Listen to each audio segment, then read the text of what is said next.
Unit 8200. Room 8200? Yeah. You want stuff? I got lots. Lots. But it will absolutely fuck you. Okay. I think we're back. Yeah, I think we're back on now. Anyway, sorry, you were saying. Well, that's interesting.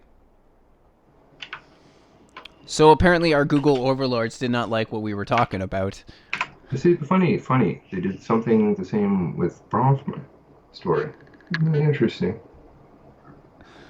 Oh, well. Okay. That's interesting.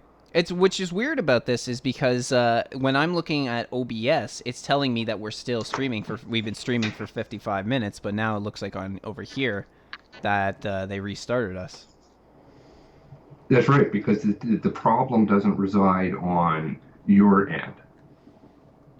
Same with some difficulties I run into from time to time. The problem doesn't reside on my end. The problem resides with Google's stuff. Well, I see at least a few people are starting to filter back in. It says we got 6 watching now. So hopefully we can continue and nothing else ends up happening with that. But as I was saying, we were having we've been watching too. Is if you look into it, there's a lot of money that gets poured into this propaganda effort because after World War II, Europe was in shambles. It was pretty much bombed back to the Stone Age. So then that's when the Americans they were providing aid to Western Europe in order to help build them back up. And this was about, I think, ended up being about $12 billion in their money at the time. But a lot of this money was actually being siphoned off by the Office of Policy Coordinator, and this was going to fund the Operation Mockingbird at the time. In fact, actually, the money was being funded to fund the program, but also to help pay off and bribe journalists and publishers. In fact, I came across one thing that was saying that in the 1950s, there were about 3,000 salaried and contract CIA employees were eventually engaged in propaganda efforts. And as the director at the time, Frank Wisner, was also able to restrict newspapers from reporting about certain events. For example, the CIA plots to overthrow the governments of Iran and Guatemala. And that's something that the press never really discusses too much. Is the fact that so many of governments have democratically elected governments in a lot of cases have been overthrown by the CIA. In fact, I remember a while ago there was actually a guy who I haven't looked into him, so I don't know his allegiance lie or what he's all about. But he was talking about how he was what they called an economic terrorist, economic hitman. That was it. And for the economic hitman, what he did is he went into countries that didn't want. He went into countries that didn't like the CIA or the American government wanted them to do a certain thing. Perfect example would be Panama, actually. Panama, once they were trying to privatize the Panama Canal, that would have required that anybody using the canal to pay a toll. And the Americans didn't want to pay a toll. So what ended up happening is this guy went into Panama and he pretty much went up to the Panama government and he says, listen, we don't want to pay your toll. So what you're going to do is let us use it for free. If they agree to it, nothing really comes out of it. But if that doesn't end up happening, then they start sowing discontent among the people, and this will lead to eventually, they'll do one of two things: either sow discontent among the people in order to lead to an uprising, or they end up doing something to damage the economy beyond repair. And this is something that's happened several times in several different countries. In Panama, it ended up, I think it was leading to, I think if I'm remembering correctly, it ended up leading to a coup attempt. And actually, a lot of people have been thinking that the coup that went on by the military in Turkey a few years ago was also in relation to the CIA's involvement. I haven't looked too much into that. That's just something I've heard about. Yeah, I mean, dig. You're going to find all kinds of interesting things. Antony Sutton, Professor Antony Sutton. Do you know of him? I recognize the name. I'm not sure about his story though.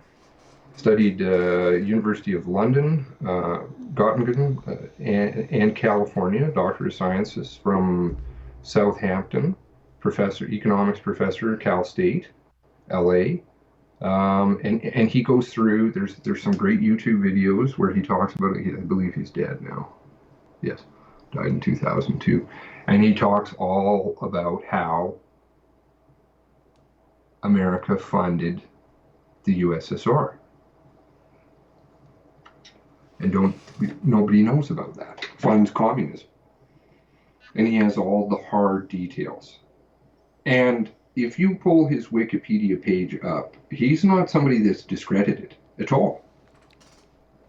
These kinds of things, it's just, that's what I'm saying. It's just all a facade. We believe what we're told. And we don't ask, by and large, but people are starting to. And this is why I maintain certain people are getting very upset. And that has to do with that tweet that I sent you.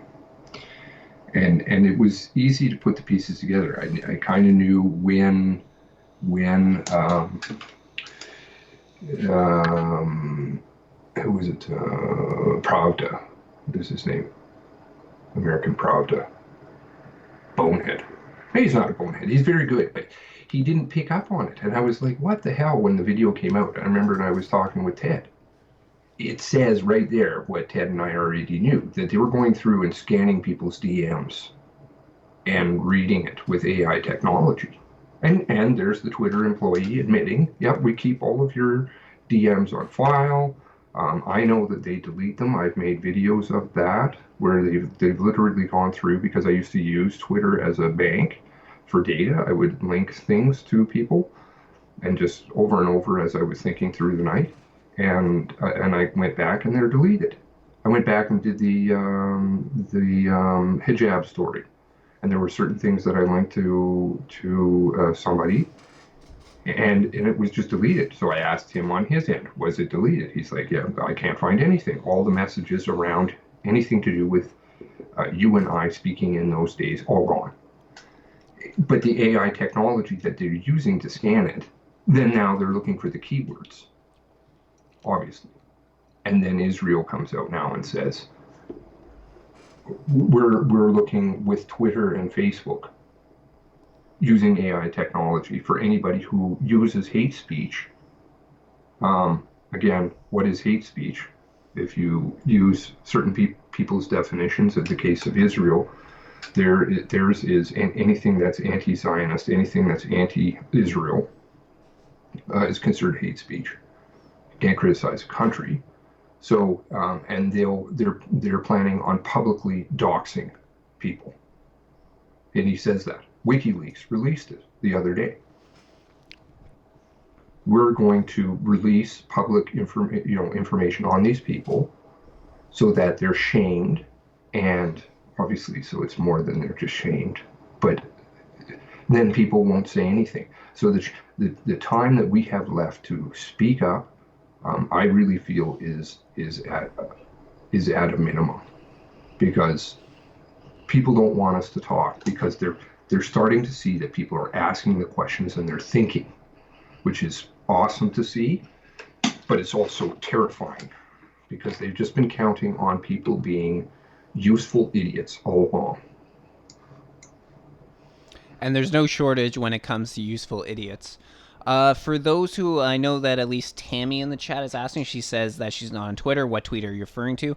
I'm going to pull it up right now, but it might just take me a few minutes because my computer is slow as hell. That's also why I don't have the webcam on for Seamus and I. It would just be too choppy. Well, I'm not a very good looking fellow anyway. It's okay, neither am I. But yeah, as I was saying, there's no shortage of useful idiots when it comes to this sort of thing, and there's too many people that are willing to go along with the status quo and who are not questioning what we're being told. In fact, that's actually one thing that I find interesting is I've met a lot of people who consider themselves such as on the left wing of politics, who don't trust the government, yet they don't seem to they seem to vote for bigger government, and they also don't They also don't really question what they're being told, but for some reason they don't. They still don't trust the government. I've always found that quite interesting. All right, tinfoil hat. Do you? I don't believe it will be proven, and I have decent amounts of evidence to speak to what I'm saying. Do you honestly believe, and people in chat, do you honestly believe that you as a person have control over your government? That your democratic vote makes any difference? Right, left, anything? These are constructs, by and large. People differ in opinion, but the majority of it is just constructs, and the politicians that are there, they're just figureheads. It doesn't matter. Look at where the money's coming from. Mr. Trudeau's party was bankrupt, beyond bankrupt, last election, prior election, right? All of a sudden he's got a shit pile of cash. Where did he get it from? Not like everybody was all of a sudden crazy liberal. No. To the tune of where he can fund candidates like Ahmed Hussein to the tune of over $100,000. Not one single penny was donated to Mr. Hussein. Not one penny. Not even Mr. Hussein donated a penny to his own campaign. $100,000. Where did you get the $100,000 from? But if we're talking about we're talking about hundreds of millions of dollars. And Mr. Trudeau has the same bullshit that he keeps going on with. Does he act like, I'm not a very emotional person by and large. I'm just logic. And does he act like the way that a normal politician logistically should act? You do something bad to offend your voters and you don't apologize? And then you repeatedly do more at more greater frequency and even worse things? And he just sits there and smiles because he knows he's going to be elected. And I know that this was actually one of your criticisms as to Bernier leaving the Conservative Party, was the fact that it seems like now it's much more likely that Trudeau will get voted back into power. For me, I mean, we kind of talked about this the other day where we were kind of a little bit on the opposite sides between Bernier and that, but yeah, no, I understand your concern with that. And when we're talking about the money that was getting funded to to Justin Trudeau, it's very interesting because if you look into the Trudeau Foundation, and I know you have, but for anybody who's listening who hasn't, what was very interesting about that is the Trudeau Foundation was not receiving much money back in the mid-2000s. And then when Trudeau started campaigning for the Liberal leadership, suddenly money started pouring in, and then even more money poured in once he won the Liberal leadership. And it's continued ever since he's become Prime Minister. But what's interesting about that is that it's all foreign money. In fact, there's more foreign money going into the Trudeau Foundation now than there is local money. Now, the Trudeau Foundation tries to hide this because they say it's being donated by John McCall McBain from the McBain Foundation. Bullshit. Exactly. It's just a cover because this is one guy who's there saying he's donating all this money now. And John McCall McBain does sit on the board of directors for the Trudeau Foundation. But all they're doing is they're using his foundation to water down where the money's coming from. It's clearly that it's coming from other sources, because I don't see why this guy who sat on the board for years, never donated a dime, suddenly all of a sudden started donating all this money to Trudeau himself. And him and Trudeau are close; they're friends. So yeah, this is where things get interesting. You can't trust anything that Trudeau says because he's all part of the same. And this is again where we kind of, I guess when we were talking the other day, we kind of differed a little bit about the Bernier thing, because I was like, my point of view is that Scheer's not much different than Trudeau. A lot of their policies are the same, and I've found it difficult to trace back the money when it comes to Scheer. But that's something I'm starting to try and do. I'm trying to figure out who's donating to him, who's lobbying him. Okay. Lobbying's easier to figure out, but the money that gets donated to him, that's what I'm trying to figure out right now. Okay, so just so it's not that I disagree, right? If in a world where I believe that our political system had we could make a difference, the way that it's structured, I would agree. I would agree. Strategically, this would be my point, which is still the one that I hold to, and I hope Canadians do, because in a very good chance that I'm not right, which is fine, and people's votes do make a difference. You cannot, Mr. Bernier cannot hope to field a full set of candidates to become prime minister, to fund hundreds and hundreds and hundreds of millions of dollars, have established candidates like Mr. Scheer already has, as in people like, whatever, pick anybody. They're all shit to me, but because once they become part of the system, that's the problem. Once they become part of the system, they're fucked. You can't get out of it. In fact, somebody was saying, I don't know if they're in chat right now, on DM with me, and I was like, oh, you must be very happy about what's going on with Ford.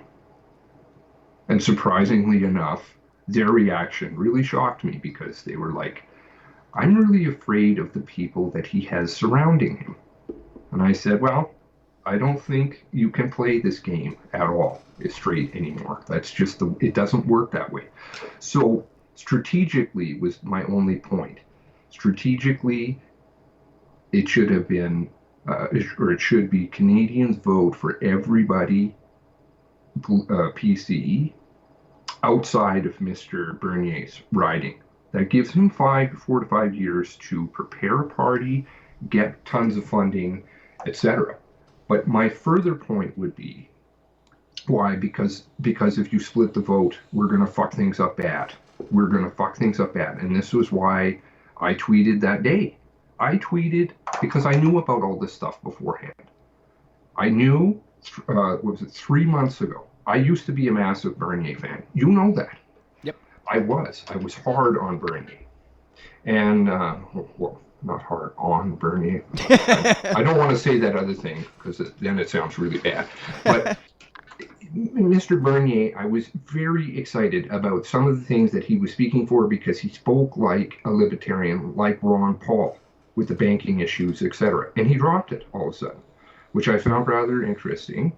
So I kind of filed that away in my head. And then somebody contacted me who has direct contact with Mr. Bernier on a semi-regular basis. And I said, he's like, oh, well, I'm going to go out to breakfast with him this morning. Do you want me to ask him anything? And I said, yes. Find out why he dropped the banking stuff. And so he came back and he said, well, he didn't really answer me anything about the banking stuff. And I said, well, what did you guys talk about? And he said, well, he kept raging on about his $30,000 debt that he had from the leadership. He's got to pay it off. He's got to pay it off. He just kept going on about it, number one. And number two, he said, and this is all before, maybe it might be longer than 3 months. I can pull up the tweet and screen share it, but I just would rather blur out the person's name than. And they said that he was not going to get nominated, which had not been in the news at all. Mr. Bernier was nobody then, essentially, right? Nobody really knew Mr. Bernier, other than, the document scandal and such. And so I was like, well, okay, fine, whatever. And then I just filed it all away. And I said, if he is, or sorry, no, I didn't. I said in reply, I said, I should just pull it up. But I said, can you go out to breakfast or do something with him again soon? And he said, absolutely. I said, all right, please, whatever you do, go and tell him. I don't care. I'm going to use profanity because that's actually what I did use. And I said, I don't care what you got to do. If he has to suck Scheer's cock to stay in the party, then stay in the fucking goddamn party. We cannot afford to have a split vote. We cannot afford it. And nor can Scheer. And he sat there and he said, yeah, okay, I'll tell him that, no problem. And he came back and he said, I said, what happened? He said, well, he just kept going on about the $30,000 debt. And I was like, oh, what the fuck, man? Nobody in their logical mind politically would ever do such a thing technically right before an election. I would hazard to say Mr. Trudeau will call a snap election here. In a relatively short time, because there's no way you can go and field 300 and some odd candidates, have them bankrolled, nothing. Even with lots of popular support, it's not going to happen. And plus, you're still going to get the people who all vote for Scheer. This is genius. It is really intelligent what has been done, in my opinion, to divide the right vote, to divide the right people, because what happens? Basically, we're talking about a 3-week time frame there. I think, roughly 3 weeks. About that. Where he came out of nowhere, all of a sudden he's blasting about milk. Who the fuck cares about milk? Nobody cares about milk. Then you're on to really populist opinion stuff, which is going to appeal to many people in the right wing, which is things like the immigration. And he's getting all kinds of play all over the media. And then he says there'll be an announcement. And I said, watch what happens, because I know what he's going to do. He's going to fucking leave. And number one. And then number two, I tweeted him and I said, I was really fucking impressed with you. I had a lot of faith in you. And you fucked us all over. Because Scheer wouldn't let him go. No reasonable politician would ever let this happen. Either Scheer, who is obviously a dupe, or Mr. Bernier, because Mr. Bernier would be like, well, we need to remove Mr. Trudeau. All I said to Mr. Bernier via this other person was, wait until the first day. Get elected. Day one, you cross the floor. You've got 5 years. 5 years to go and stump for money. You can go raise holy hell and get all kinds of candidates. You've got a lot of time. I mean, it takes multiple election cycles. Mr. Bernier does not have contacts like, say, Mr. Manning. And look at how many election cycles it took for Mr. Manning. So I hope people think logically. I don't want to vote for Scheer. I'm going with the system. I'll still go with the belief that there's a chance with this. But I don't want to go with doing something suicidal. Do I want to put that asshat back in power? No. At least with Mr. Scheer, it will be a slower death. We got more time, and that'll give 5 years to get everybody should be donating to Mr. Bernier in his riding, and all people across the Canada start to raise money for him. And all the people in his riding vote for him. He gets in power. He's like, okay, now I got lots of money. I can start off and start anew. Anyway. Highly opinionated, but... Hey, not a problem here. You're on Just My Stupid Opinion, so it's perfect.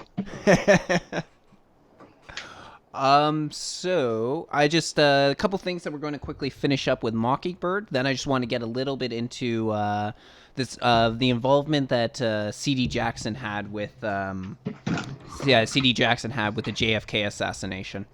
Yes. Alrighty. So, let's see.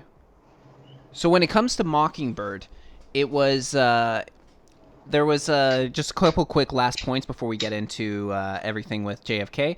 Henry Luce, who is a member of Life and Fortune magazine, he was a key figure in Operation Mockingbird, but he actually used his magazine to help get Dwight D. Eisenhower elected as the president. And then after that, Eisenhower ended up appointing Claire Luce, who ambassador to Italy. I believe Claire was his wife. And they were all very involved with anti-communist activities with local CIA personnel. And also the other thing was that Mockingbird was actually used to throw over for the overthrow of Jacobo Arbenz in Guatemala.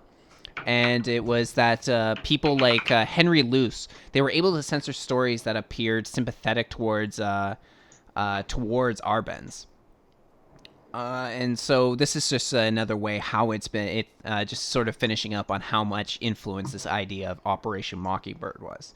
So now we're going to be talking a little bit about the JFK assassination because C.D. Jackson had his involvement in that because he actually ended up purchasing the Zapruder film after it went public, after the investigation went on. So can I just pipe in a couple of quick things before you leave that alone? Yeah, absolutely.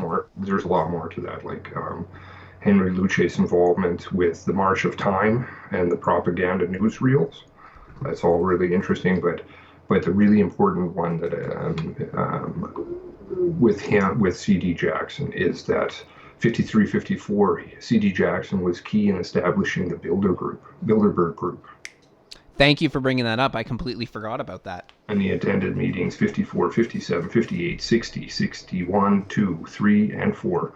And to attend multiple meetings like that part of the Bilderberg Group, you're somebody big. Anyway. No, that's a very good point to bring up, and I remember coming across that, and I think I probably have it somewhere in my notes, but I either missed it or I completely forgot about that. So thank you for bringing that up. That's a very important point. So anyway, yes. So when it comes to the JFK assassination, it's interesting how much of a hand that it seems the CIA had in all this, and also that C.D. Jackson ended up having in this. In fact, there's that picture of, what did they call them? The three bums, I think they called them, where it was three individuals who ended up getting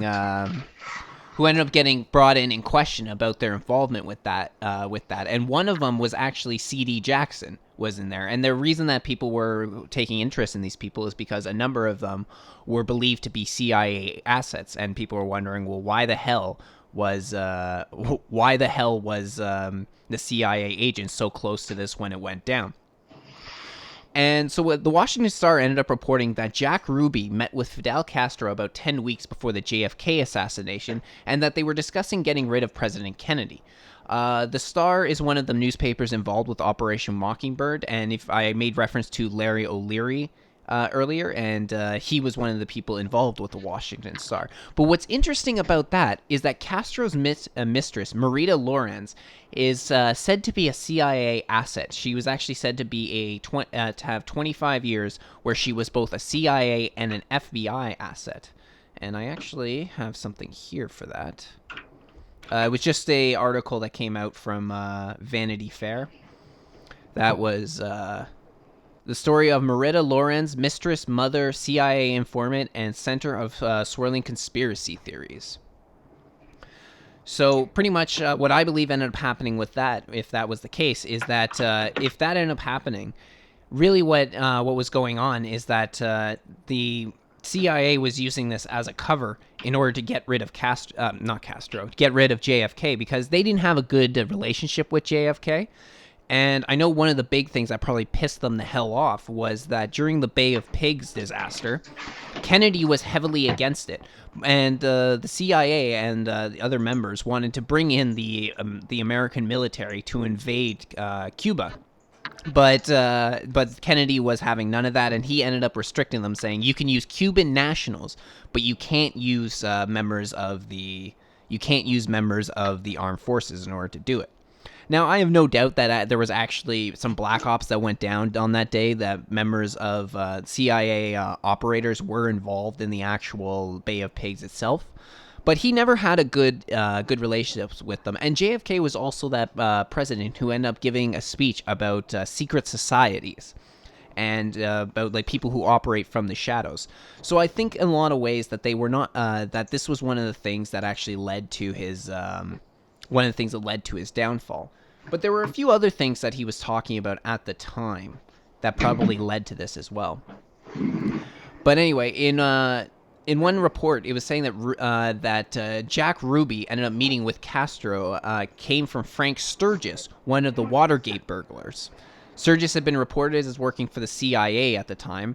This idea had been contested by a commission put together by Gerald Ford in 1975, which was to look into CIA activities. However, the person who was leading this commission was actually Nelson Rockefeller.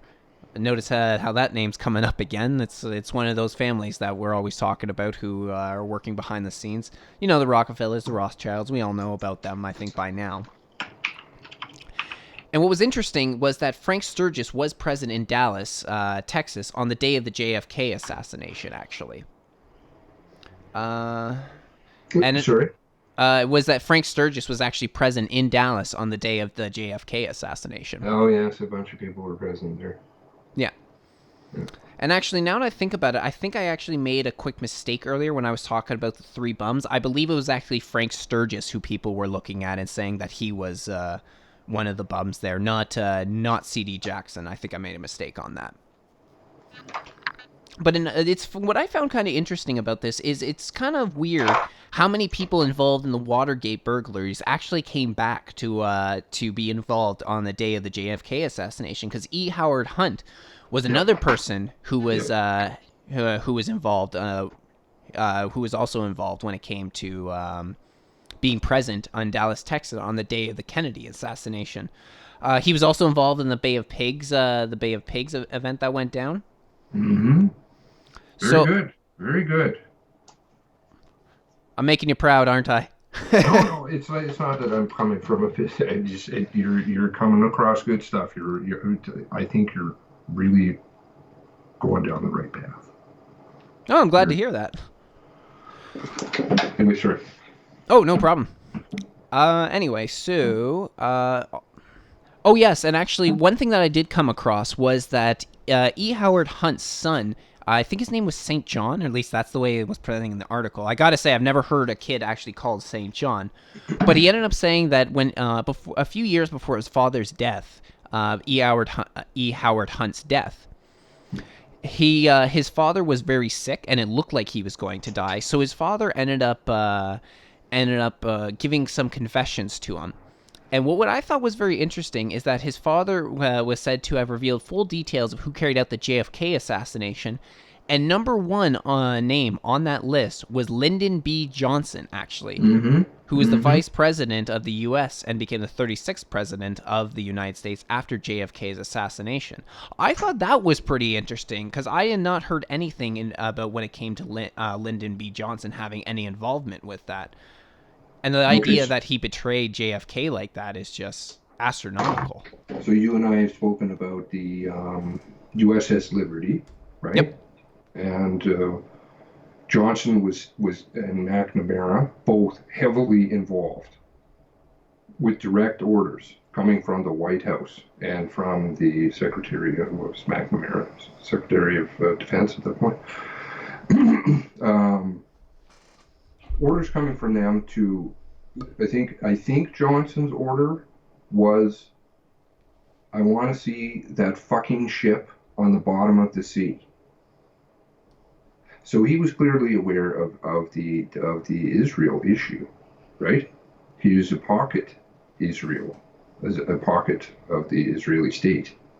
And so then if you throw in those other pieces about Damora, the nuclear development, which Kennedy was massive on against Ben Gurion, saying you cannot develop nuclear weapons. This is, you have to sign the non-proliferation agreement, etc., which of course Israel has never done. And then you throw in the other things, which were the right of Palestinian return. And the third one was registering the Zionist Organization of America, the predecessor of AIPAC, as a foreign entity. So this would have totally fucked up the funding coming from Israel. And then the last, and that's from Jewish Archives, I believe, the Jewish Archives. They have a really great online source of stuff. The last letter from Ben Gurion is in, and Kennedy is in, is that right? August, September, and he dies in November. But he'd been pushing so hard for that, and then Kennedy, Do you mind? Robert went. Do you mind Right? just holding up just for 1 sec? I think my internet might be freezing up. It's just just my web page right there is sort of like everything's kind of frozen, so I'm not sure if this is getting through actually. I just want to see if I can fix this real quick, and then when we do, if you don't mind just restarting from what you were talking about Israel, and then we'll go from there. Ah, crap. You're going to get in all kinds of trouble. I really should be doing this on my own channel. Hey, it's okay, man. It's I don't okay. want to get you in trouble. I don't want to get you in trouble. It's fact. It's fact, but you can't say these facts. You get in trouble, eh? Maybe that's what's going on. You start talking about this stuff, and then the computer freezes up. Coincidence? I don't know. I'm serious. Unit 8200. Look up Unit 8200. Fucking Melonhead Jones. Oh, yes, the Chinese are controlling everything. Go fuck yourself, man. Oh, maybe it's good, actually. That's from Jewish archives. I believe the Jewish archives. They have a really great online source of stuff. The last letter from Ben Gurion is in... It seems like this... I mean, my stream is a little bit delayed, but it seems like everything's still running. Check in chat. You know what? I think we're still good, actually. Because it seems like the video's still running and everything. Yeah, okay. Yeah, we're good. We're good, actually. So the third and last... so then, that was it. Just that once JFK died, Robert Kennedy still continued on the Zionist Organization of America to get them filed as a foreign entity. And then he ended up getting killed. And then they switched it to AIPAC. They changed how they did it, and they switched over to AIPAC, and the funding was then being recommended through AIPAC. But AIPAC, 360 some different organizations that directly lobby for Israel. Has nothing to do with America, but lobby the American government for Israel. Largest single receiver of donations from America is Israel. Yeah, that's absolutely true. I believe these days the number that I've come across has kind of varied, but it can be something between it's like from $2 or $3 billion all the way up to $15 billion. Yep. And this, I believe, it also includes weapons too, doesn't it? Yes, they're the biggest receiver of military aid. They have non-reciprocal agreements out the ass. And there was an article that came out, like there is no formal agreement between Israel and the United States, but they have non-reciprocal agreements in the sense that Israel Mossad has access to all intelligence gathered from the Five Eyes, all 17 intelligence agencies in the United States, but Mossad doesn't have to share anything. What are some of the other agreements that they have? Weapons. They have access to all military projects and secrets. Israel doesn't have to give up anything. I mean, this state is unbelievably powerful. And then you start looking at the tech side, which is really spooky. And that's why AI, the AI technology, all of it's coming out of there. The facial recognition, basically. Brendan O'Connell's very good about all that. But what was it? Israel. I sent this to somebody today, and they're like, "What the hell?" Israel, China, port. This is from Haaretz, I believe. Yeah, Haaretz. Israel giving Haaretz, which is a Israeli publication. Israel is giving China the keys to its largest port, and the U.S. Navy may abandon Israel. They've switched teams. Israel is no longer playing. They never did play with America, but now they're out. Because they know that they can get exactly what they want sadly, through Mr. Trump. And so they're going to go and get all the stuff that they can from China. But that's the sort of... Sorry? I was going to say, that's just the thing that about that kind of confuses me, though, is because Trump has been very supportive of Israel. I figured if this was going to happen, it would have happened under Obama, than if it would then happen under Trump. Because Trump's going to give them everything that they want anyway. Adelson's seen to that. I see where you're going with that. So they get what they want from America, and then also can get what they want from China? Mm-hmm. Okay, mm-hmm. I see where you're going with that. The One Belt, One Road initiative, which is a massive agreement, trillions of dollars. And they never talk about it. But you can look it up, One Belt, One Road initiative. And China is the big player, but if you look into Israel, Israel's doing all the technology and all the production development. And China is the market. So they do all the R&D, all the development of tech and things, and then China produces some of it, the easier stuff to produce, and then also their market. And it is the quote new Silk Road, and it's to cut America from being a superpower. They will no longer be a superpower. America's done.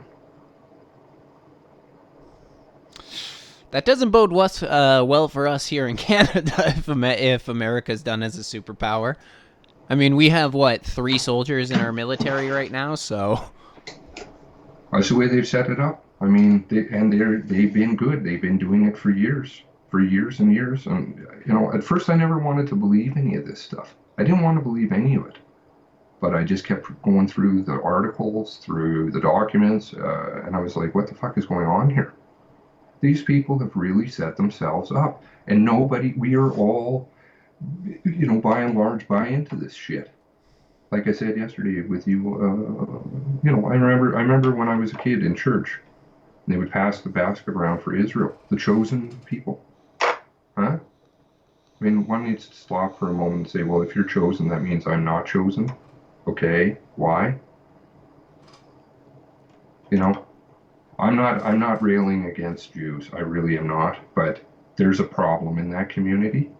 There is a problem, and I think what it is what I'm going to go with, because there's many great Jewish people that speak out about all of this stuff. Finkelstein is one of the key ones, but there's tons of them. I can send you tons of professors that talk about this stuff, that say this is a very serious problem. Israel is destroying.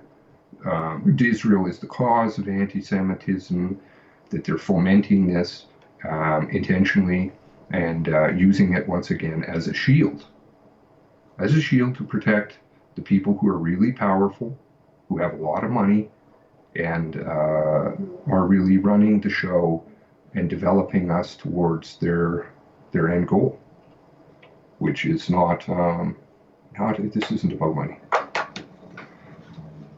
But you watch no more news, so you know what I'm talking about.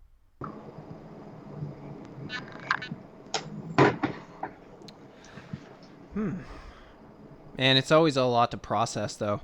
Whenever we get on these conversations, it's always just so much rattle around in my brain. I always don't think I always think it's like a little unbelievable, It is, but I mean, the proof is there. What? This is the one I like to go back to, because they just get shocked by it. The transgender issue, Transgender Institute in Germany, Weimar Republic. And actually, just quick point on the whole idea of the technology. I mean, you a while back, one of your streams about technology, were showing how now the Chinese have a facial recognition technology that can recognize upwards of 3 billion faces in 1 minute, I believe it is. 1 second. 1 second. 1 second. Jesus. Skynet, it's called. And I know that name sounds Terminator, but it is true. That's not the actual I don't know if they just chose the name because they liked it or what, but yeah. I think it's it's pretty close to 3 billion faces per 1 second. So I mean, 2 seconds, 3 seconds. You not even 3 seconds. You got the whole world population, and they've developed all the drones that look like birds and all this stuff. I mean, we're really under attack, and we don't even know it. But it's been going on all along. Institute for Sexual Wissenschaft. Nice name. Shaft. Germany, German language is just so pleasant sounding, Wissenschaft. Research Institute in Germany from 1919 to 1933. And I'm not going to get into any of what's going on back there, but start looking, everyone who isn't. Just open your mind to things.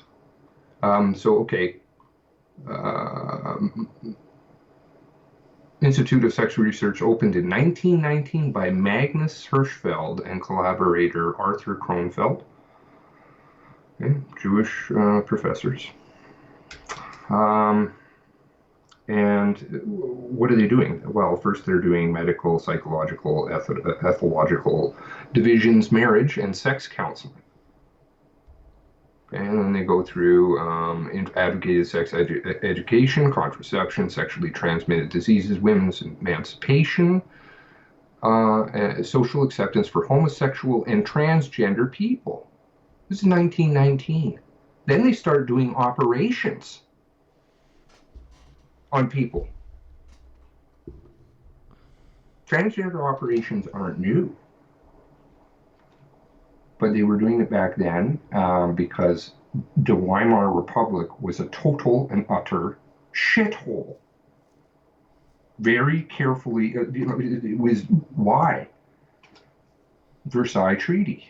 Who was at the Versailles Treaty? How many people know that the Zionist lobby had a group at the Versailles Treaty? Even Wikipedia that scrubs garbage, you can find the shit on. You can find it. It's there. I mean, it's, and then you got to start going through the proof. It's just outrageous. So these problems that we think are kind of new, or they just kind of sailed out of nowhere. No, they've been around for a long time. They've been working away on other things, chemical things. I noticed somebody was talking about the atrazine. Atrazine, which is, I did a really probably shitty done video. I don't know, but the data in it is unbelievable. Canada, that's our #1 product that we use as a herbicide. It is sprayed all over the place, and we allow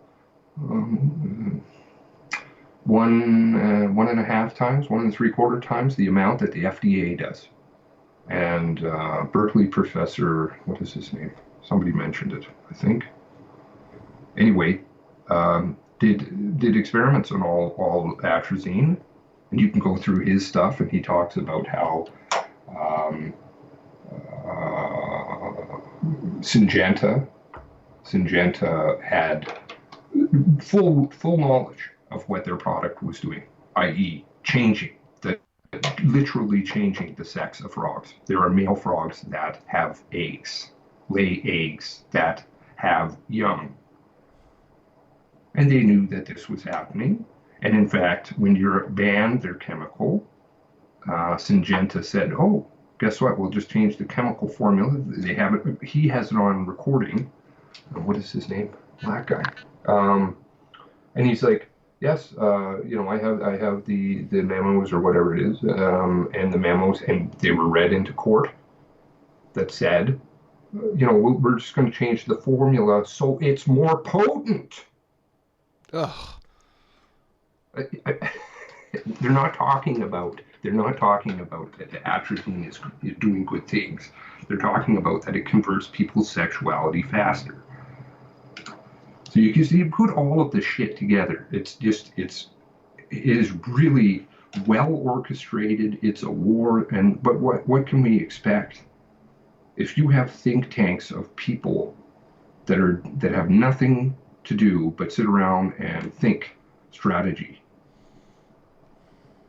Then you can do whatever you want, and you have endless sums of money because you control the money. Yeah, I'm a total downer. It's okay. I see Tom can. We're totally fucked. It's okay. I stated before on my channel that I'm a little bit of a pessimist when it comes to our future. I mean, in my personal life, I'm an optimist, but yeah, with when I look at the way things are going, it doesn't look good for us. And I mean, when we're talking about the idea of the transgenderism right now too, we have things like you probably saw it just a few months ago. There was that kid, I think he was about 8 years old, that was being plastered everywhere because he said he was transgender, knew since he was 2 years old he wanted to be a he wanted to be a girl even though he's a guy. And it's just when I see things like that, and like especially how much the kids are being used to manipulate people these days, it's absolutely disgusting. And It is. Sorry. I was just going to follow up with, I just think it's hilarious that that was actually something that Alex Jones was right about the transgender frogs. He was. He is right about a lot of things. I don't believe people anymore when they're not able to talk about the what's going on with Israel, and they completely ignore it. I'm sorry. Everything should be on the table and be allowed to be talked about, and to say things that are lies, because there are. If you go back in his archives, you can find him talking about Israel. He got in shit. Adam Green maintains, rightly or wrongly, I don't know, that he's partying around with Charlie Sheen, got into the meth and the hookers, and his wife says he has a serious meth problem, definitely alcohol, possibly meth, and he acts that way. If you've got dirt on people like that, you hold it against them. This is all part of it. That's why it's great to keep files on everybody. ADL. I was plugging through ADL stuff and their California use of a California sheriff and ex-CIA agent doxing people and using information. I mean, we have to be able to recognize that there is problems. There's problems in my community. I want to know about it. And if there's problems coming from a different community, especially if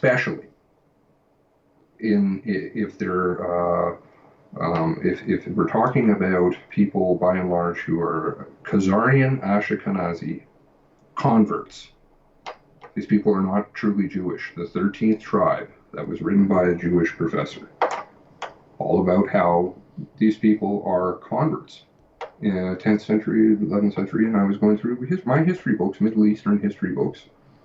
I could find one reference to it. One small reference to the Khazarian Empire, and it's gigantic, and it was there for a long time, and it had a lot of power. Byzantine Empire was using them as mercenaries. I mean, these people were brutal, and they converted to Judaism. So we're not talking about even Jewish people. The term even anti-Semitic is semantics. Semantics. Because they're not Semitic. Ashkenazi people are not Semitic.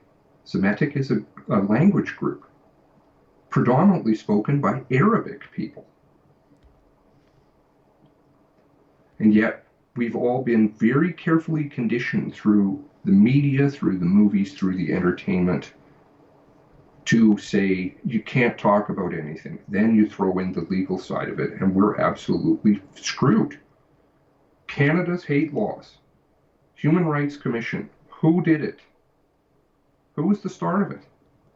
What were all the laws? What were they prosecuting? Who were they prosecuting? So you don't ask questions, because if you ask questions, it's a big problem. And people, I think, should have the right to ask questions about anything. I've come to some conclusions on my own, but I'm not, I wouldn't ever foist those upon other people. But there is massive amounts of evidence to speak alternates to many of the things that we've been told throughout our entire history. We just have to look deeper. And, when we talk about this sort of thing, especially about the history, about how history gets manipulated, every time it makes me think back to the history classes that I had through school and just how garbage they were.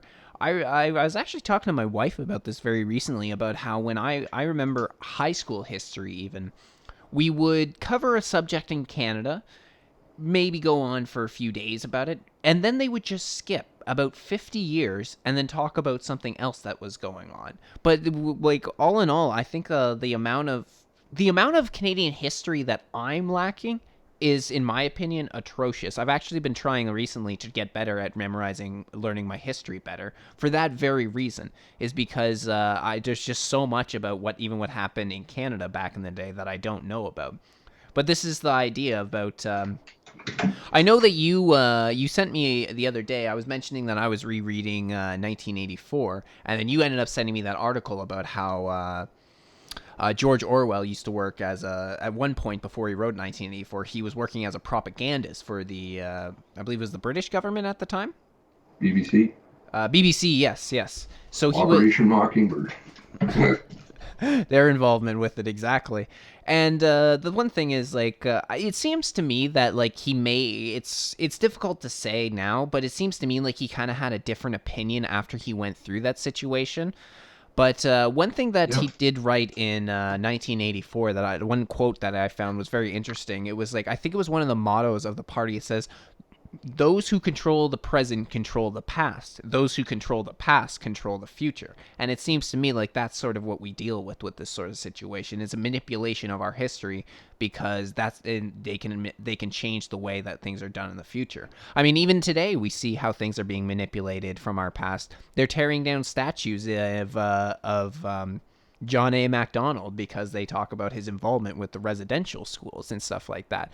And I mean, I was never in favor of the residential schools, but one thing that I thought was very interesting about the residential schools was at the beginning of this year, I ended up doing an interview with Professor Rick Mehta, who maybe you've heard of recently. He was just recently fired from Acadia University. No, I'm sorry. No? That's very interesting. He was a professor who was just outspoken about freedom of speech and that sort of thing. And anyway, when he originally got in trouble back at the beginning of this year because he was criticizing Andrew Scheer after he threw out Lynn Bayak from her caucus for having some letters up on her website from people who were speaking a little positively about the residential schools. Now, he originally was just giving Andrew Scheer shit because he says you say you're committed to free speech, but then you throw out anybody who is using their freedom of speech. And anyway, when I was looking into that story, somebody pointed me to, if I'm remembering correctly, it was called The Indian Act and Residential School System from 1946 to 1970. And on page, I think, 69 of that report, it was saying that when they started shutting down the residential schools, one of the problems that they ended up having was that a number of Indigenous parents actually wanted their kids to go to the residential schools because they were given 3 meals a day. They were living in an area that was better suited than where they were living now. And it's like, again, I don't approve of what the residential schools were created for, but I think that is something interesting that's worth bringing up, but nobody ever does. And this is the sort of way that you can manipulate the past in order to influence the future. But there's fomenting. I maintain. I completely agree with you. And that was what I was saying. I'm just more into the really big issues now. I know the small ones are happening all the time. And but to stop this, we have to go after the root, because it's not the native schools. It's not the natives that did it. It's not the natives that are screwing us around now, but that's where they want us to go down these red herring alleys, and then also creating strife between people. I have no problem. I have no issue. I don't care. Native people are awesome. And yes, you're right. There were many, and I've heard with my own ears, elders. I have decent amount of contact with elders, just to do with my family, and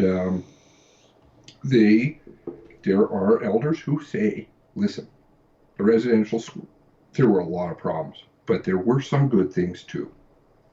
And I think just an acknowledgement by everybody, just the same as saying, now I have some opinions that will, drastically probably piss people off, and I'm going to lose a lot of people along the way. That's fine. But I have some opinions that I've altered. I've altered to an extent. And so I do feel for the people in Palestine. And that's, quote, a left-wing issue. A, quote, left-wing issue. No, it's a humanitarian issue. I just care about people. And to me, that's a demonstrative of a very serious problem worldwide that we've got going on.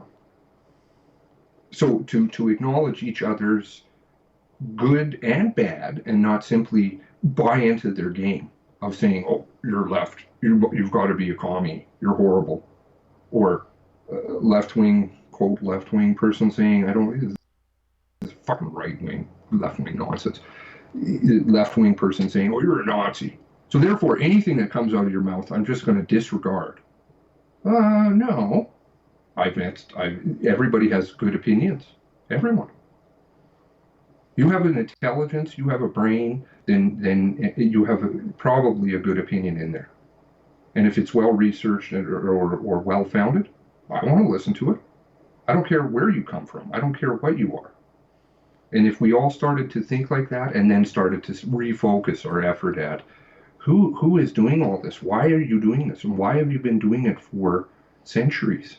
I don't understand. Do you really hate people? This is true evil. This is evil. When you start to really dig, it's what I said to you on the phone probably about 2 months ago when my computer system went down. I was really, really hard going at it. And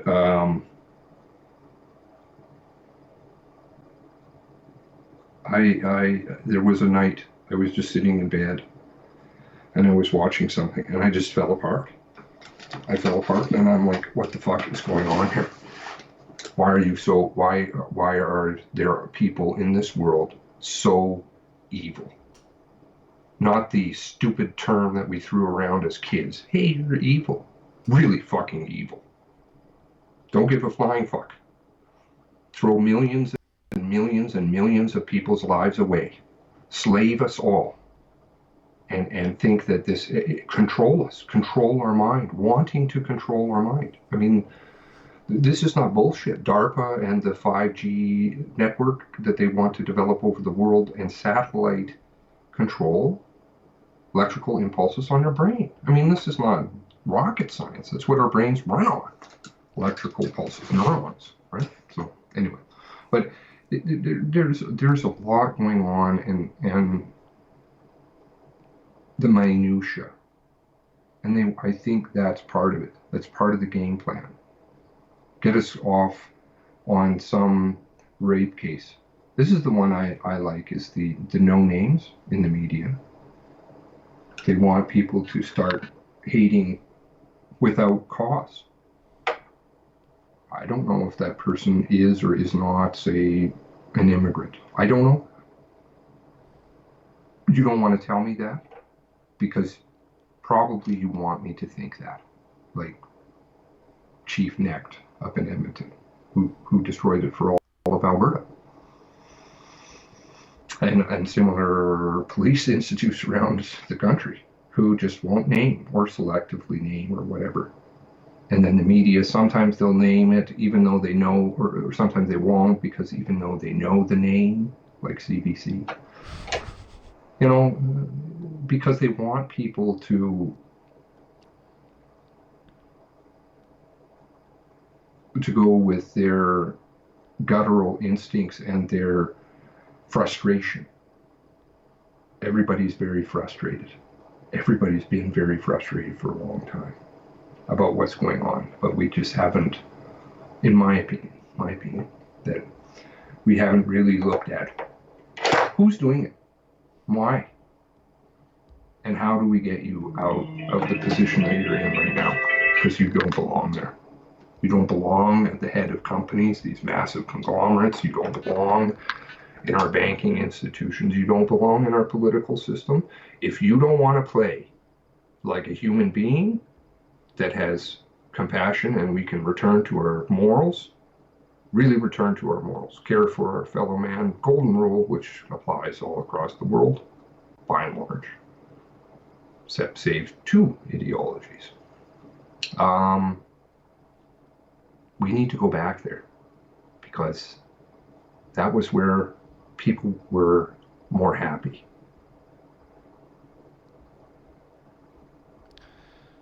I like that way you put that there about like how we need to go back. That's where everyone's happy. That's a really nice nice way to put it. And I think that's a very positive way to look at it, which is hard to do with everything that you figured out, everything that I'm figuring out now. And I understand why. I mean, like when we spoke a couple nights ago, I think this is the first time I told you this, but I understand where your breakdown came from, because one time after you and I had an off-air conversation and you just dumped a bunch of information on me, as soon as we were done talking and we hung up on Skype, I immediately got up, walked to the kitchen, and just downed like the rest of my whiskey. I ended up having like a half bottle of whiskey. And I was just thinking, and just rolling through my brain was just the words, what the fuck, over and over again. I couldn't believe that this was actually what was going on. And I've always been a guy that's like, I guess you could say I've always been more into the tinfoily part, like always the conspiracies and things like that. But just that conversation that we had was just, it was scary to me, you know? It was like I was legitimate and had that feeling of fear in the pit of my stomach about where the world was going. And that's the first time I've ever had that. I mean, I've been depressed and upset about where the world is going, but then I actually thought that for a second that we were all completely screwed, that no matter what we did and where we were going, that there was nothing we could do to fix the problem. That was the first time I ever felt like that in my life.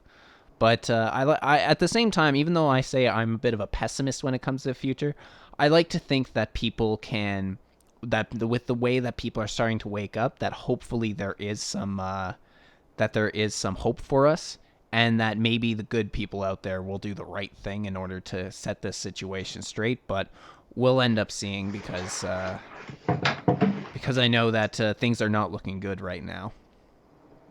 They don't look good, but and I think I often get very misunderstood.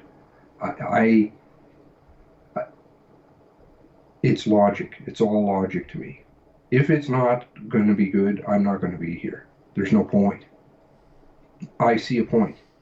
I see the goodness in many, many people, number one. Number two, I was saying to an old lady I was visiting with today, it's footprints, because she was saying how the world is very lost and it's in a very bad place. And I said, I don't know.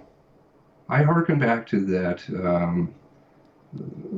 piece of prose, Footprints. If you believe in God, whatever it is that you believe in, it's one set of footprints. I'm carrying you.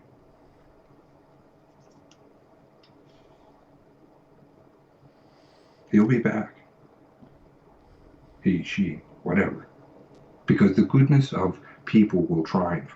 We are billions, and they are a very small group, and they are very afraid. Very afraid. So if they're afraid, that means we're getting closer. The laws that they want to put in, the censorship that they want to put in, you can't talk about whatever, Some of these things are just unbelievable. If you want to get the hurricane down in Texas, if you wanted to do contract work, if you wanted aid from the U.S. government, i.e. the hurricane destroyed your house, you had to sign an agreement saying that you would not participate in BDS, boycott, divestment, sanctions. What the fuck does Israel have to do with a tornado or whatever the fuck it is going through my house? Nothing. 26 out of 50 states right now, laws going in place. Criticizing Israel is a crime. This is, and to me, I was really off on the Islamic issue. Then I started finding out who's funding that. Then I was like, okay, hold on a second here. I acknowledge there's problems within the Islamic community. But Islam is following a very good track record. They're following a record that has been laid in place for a very long time. Get in the political system, get in the media system, own certain things, donate to politics, and then you start to rule stuff. Islam's just following, and the hate speech, they're just following fucking a good guidebook to me, which is sad. But again, there's shit people in every group, shit people in Irish people, shit people in Islamic people, shit people in Jewish people, and the shit has to do, what is it, Mono, a book I loved. Put them out on an iceberg. Give them a fucking harpoon. Here you go. You go on the iceberg. You take care of yourself. We don't want to have anything to do with you. Go away. Ostracize. That's not killing anybody. That's not being violent. I'm not saying literally, but this is what we need to do. Just say no more. We don't want it. You want to play that game? You go play that somewhere else. That sandbox, our sandbox doesn't need that. We don't need people, cats in here taking a shit in our sandbox. Get out. And I think that's at least a little bit where we might differ on opinions a little bit when it comes to the Islamic issue. Is I understand what you're saying, that maybe some of it gets blown out of proportion. There's absolutely good people in the Islamic faith, but I just find a lot of the value systems between them are incompatible with the stuff we believe in over here. I mean, there's certain things that could be funded in order to make the situation seem worse. But at the same time, there are certain things, like, for instance, like female genital mutilation, and there's female genital mutilation for one. And just like there are some that take the idea of covering up their women with burqas and the niqab and hijabs and all that, I don't agree with.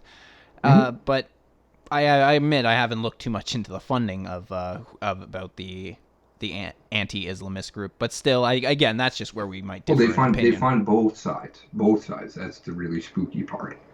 They fund the people saying that there's a problem, and then they fund the people, the Islamic groups, saying, "Listen, we're getting persecuted. What the fuck are you doing?" You fund both sides. That's called fomenting. The Hegelian dialectic. This is much of what we're incurring, is the Hegelian dialectic. You create the problem, and then you create more of a problem over here, and then you say, oh, guess what, we'll try and work out some kind of solution here, maybe somewhere down the road. I've got it. But that's because you already know. You've already done it. Fuck off, man. I don't want that stuff. I agree with you. And I could have quite a discussion about some of the origins. I think I mentioned some of that with you the other day, about where some of this stuff is coming from in Islamic culture. I don't agree with it. I don't want it in my society. And I think if we weren't bombing, not we, because it's not you, it's not me, it's not people in the chat, it's not people, vast number of people that are bombing the hell out of other countries, legitimately taking their garbage. It's not us that's taking it. Who's Mr. Rhodes? Connected to all kinds of stuff. Oh, Jesus Christ, I was digging up Rhodes here in Canada. Rhodes and Rothschilds connected with politicians here in Canada and businesses. And I'm like, what the fuck, man? You get your money, you take it away from South Africans, not you, not me, not other white people, specific other people taking it. And then we're all getting the blame. Put the blame on white people, white people, white people, white people. Then you get the people in Twitter saying, I hate white people. Well, who are they? They look kind of white to me. Oh, but they're not. They don't. No. There's clarity in my head. Maybe I can't make it, I can't communicate it at all. But I'll tell you, it's very clear in my head what's going on. All of it, by and large. And it's not though I probably got figured 1% of it out. But I understand the plan. And I'm like, no. And we're all being used, hurt, killed, put into poverty. I mean, even the most simplistic issues can be appealed to on every spectrum. Your money doesn't buy anything anymore. You're greatly in debt. Look at your grandparents, not in debt. Why? Well, I mean, we have had the banking conversation before and the idea of borrowing from the International Bank of Settlements, but also when it comes to the more generation issue, I think it was because they were actually they were taught in order to save their money and avoid as little debt as possible. Well, for us, it's actually encouraged. I mean, one thing for me is for a long time, I never had a credit card. And my wife and I went to the bank one time because we were looking to get opening a bank account for him, and I ended up asking the banker there. I ended up asking the banker there. I said, like, do I need a credit card, like, for my credit rating? You know, like, I don't really want to get one. And he more or less told me that, yeah, you know, you need a credit card in order to have a good credit rating. But to me, I thought it looked better the fact that I never had to get a credit card. I could survive on my own with the funds that I was getting delivered to, and I do have a little bit of an overdraft on my my account. I think it's like $300 or something, but that's nothing. Those are pennies to the bank. But the fact that I pretty much had to get a credit card in order to have a credit rating, to me, seemed like a scam. Well, Ted is sitting in chat right now, and he knows I had this conversation with him years ago because the exact same thing. I'm not poor. I'm not super wealthy, but I'm not poor. And I never had a credit card. Just pay everything cash. And one day I was like, I had to get I don't know what, I was just getting sick and tired, like I rent a car, I have to put down a huge deposit and stuff like this. And then so I was like, all right, you know, I guess I better get this credit card. But the discussion that I was having with him, he lived with me at the time. And I'm like, what the fuck do I need a credit card to prove that I have money? I have money. You can go into my bank account. You can look. I have money. Why do I need to prove that you want me to go in debt to prove that I have money? The logic. But that's it. It's part of the materialism is very much a part of the plan. Get everybody, oh, you got to buy the brand new fucking phone. Who is it? Did a video on iPhones. Just, I watch stuff on the side sometimes to unwind. And I was looking at the new iPhone. And this guy I kind of like on tech stuff, he's like, well, you know what? I don't review. He does just computer things. And he's like, I don't do fucking iPhone videos anymore. He went through how YouTube actually pumps iPhone on YouTube. Very interesting analytics. But he's like, he showed pictures of the phones and how every year it just gets $150 more expensive. And you get told every September, oh, you got to buy a new one. It's great. Did you? No. My phone worked well before. In fact, I use Android by and large. And I hate this one particular phone that I got because it has no way to remove the battery. So it's always got power. So you can always have all of your shit running in the background. I used to know that stuff, right? For other things, I just ditch my battery. No GPS and no fucking mic. Can't do nothing. Well, but now you have to have the battery always built in it.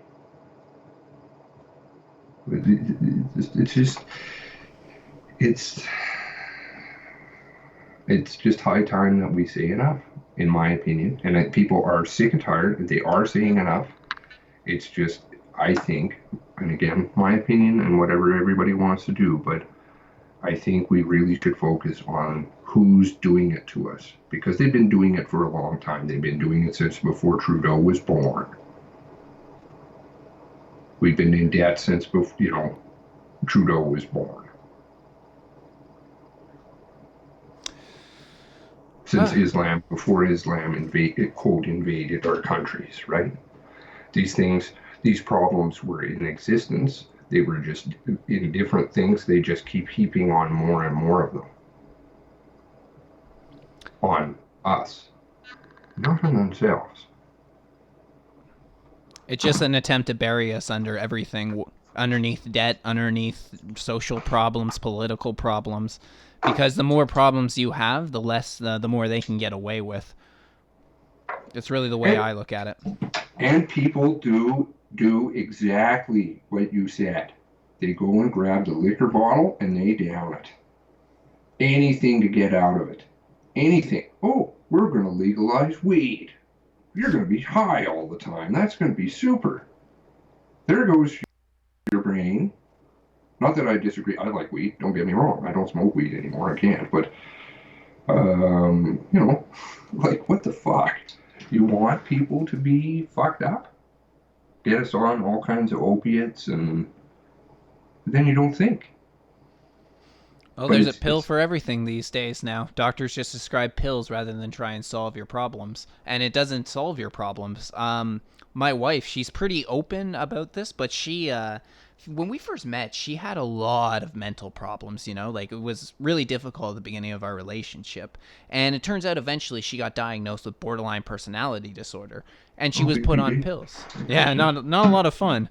But she was put on a bunch of pills. The pills didn't really help. I mean, there were days that she got better, but a lot of times it was actually she would get better mentally, and then she would suffer physically. Like, they made her sick a lot of the time, and there were times where she'd take the pills and it did absolutely nothing.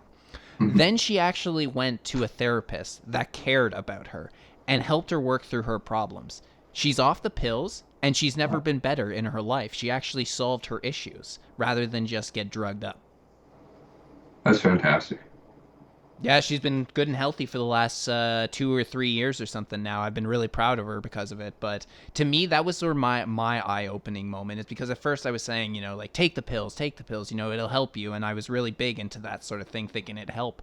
But then after she went through that, and it was not easy. It was pretty in-depth therapy. They went into a lot of the stuff that happened to her throughout her life and her childhood and stuff. Cognitive behavioral therapy? Yes, I believe that's what it was. And it's been the best improvement on her because she's actually worked through her problems now. And it's just that, for me, is when I completely changed my opinion on the drugs that they just give everybody in order to solve their problems. Again, the old lady today, she said the same thing. I deliver Meals on Wheels. That's why I have so many old ladies in my life. Okay. Sometimes I have affairs with these old ladies too. I don't know. But anyway, so she said to me about the pills also. She's like, I timed how many minutes. She was talking about something on TV, and I said, I don't have TV. And she said, well, I only like to watch basically the news. She likes to watch CNN. Okay, whatever. I think she's getting the Mockingbird. That's fine. Whatever. She's old, so that's fine. So she's like, she said, I'm getting tired of the commercials though. So one day I sat down and I counted how many commercials there were in an hour, and there were 38 of them. Holy crap! And I was like, well, okay, that's over half an hour of commercials. That's like 40 minutes of commercials. And she said most of them are all pills, all pills. And I said, yeah, you take the one pill, what was it? Ted will remember this. It's something to do with the gastrointestinal issue, and one of the side effects is may cause digestive problems or something, like as a consequence. So you got to take another pill to counteract that, and then you just keep loading up on pills, keep loading up on debt, keep going to the doctor, plugging up the medical system. I mean, and many of these things, God gave us a good body. Oh, Concan's out. All right. See you later, Concan. Keep loading up on debt. Keep becoming reliant upon the state, and how your body now becomes not able to kill off many of these things on its own. We're becoming very weak mentally, weak physically. You know, sad. But footprints. I have faith. They're great people. We'll all have bits and pieces of the puzzle. Like you, learn lots of stuff. And everybody, people in chat, I'm learning all the time. And everybody's a part of this solution, I think. And the more people that become aware of it and they start to ask more questions, and quote, take the red pill, can go a little bit further than the red pill, but go take the red pill anyway. We are on the right path as a species. I think you're right, and my final word is that the only pills people should be taking is the red pill, because that's the one that's going to set you free. Did you have any final comments before we sign off? No, thank you very much. It was a great visit. I appreciate it. Hopefully I don't get your channel in trouble. And thanks to everybody for participating. Thank you for coming on, Seamus. I really did enjoy this. So I'm going to have you back on sometime soon, all right? Yeah, we'll have you over. I'll get this figured out on that channel and have you over soon. Sounds good. I'm usually pretty available anytime in the evening, so whenever you're ready to do it, just send me a message. Awesome. Well, I have my guy coming over tomorrow, get it fixed up, and we can get this on the road. I like how you dump out stuff daily, and that's the way it has to, or close to it. It's got to be done on a regular basis. People get interested. They follow your stuff, and you've always got lots of good data. So hopefully everybody in the chat is thumbs up and subbing to your channel if they haven't. And do the same if you're not subscribed to Little Gray Cells. Do the same thing, man, because you're the same.